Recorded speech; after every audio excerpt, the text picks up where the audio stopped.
Good evening, everybody. Let's start with action from the Iowa High School Wrestling Tournament.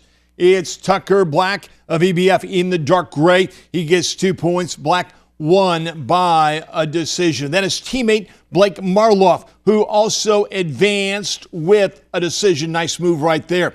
Jaron Glosser would shine. No pin, but he would advance with a decision.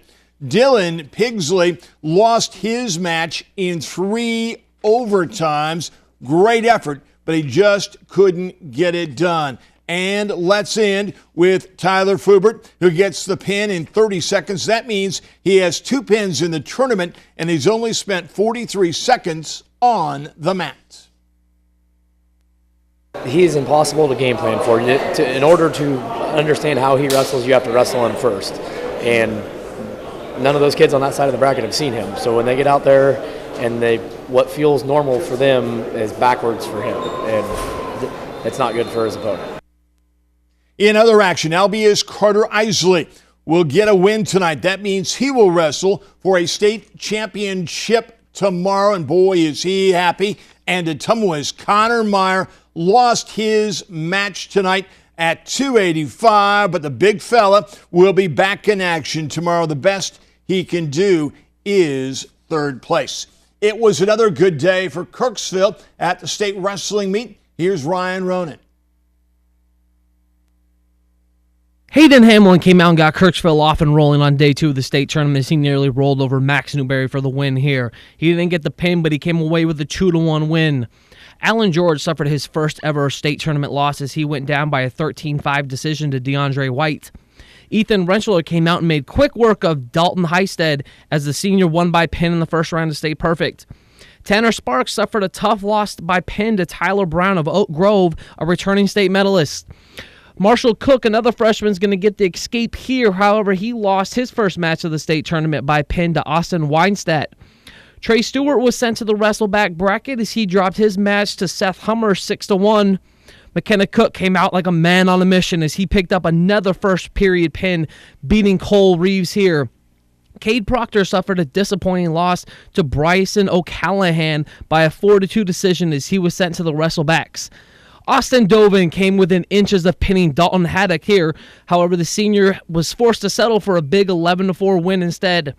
Caleb Cox is one of 2 Tigers who started the day in the wrestleback bracket. Like Dovin, he came within inches of winning by pin. However, he trailed 5-0 at this point and suffered a tough 7-6 loss. Brandon Beeler saw his state tournament end in heartbreaking fashion as well as he nearly pinned Ethan Carlberg, but when that failed, he suffered a tough 6-5 loss. This is Ryan Ronan for KTVO.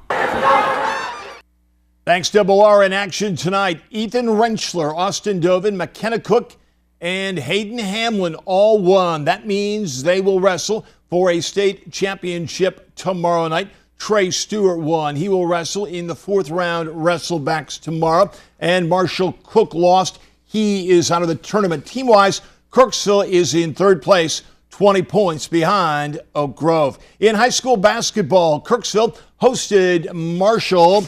It was senior night for the basketball players, cheerleaders, dance team members, and band members. Kirksville in white.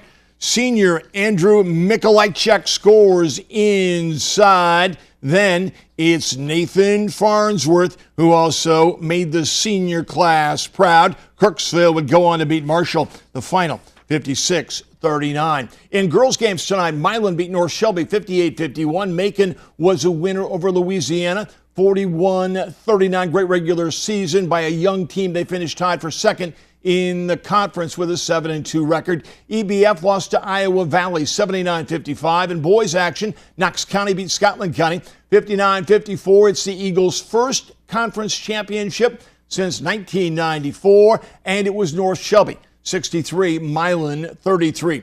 Both Truman State basketball teams will travel to UMSL tomorrow. To say there is a lot on the line is an understatement. There's postseason implications and things now that our kids have not been used to in the past. So hopefully the mature basketball team that we do have can handle those things.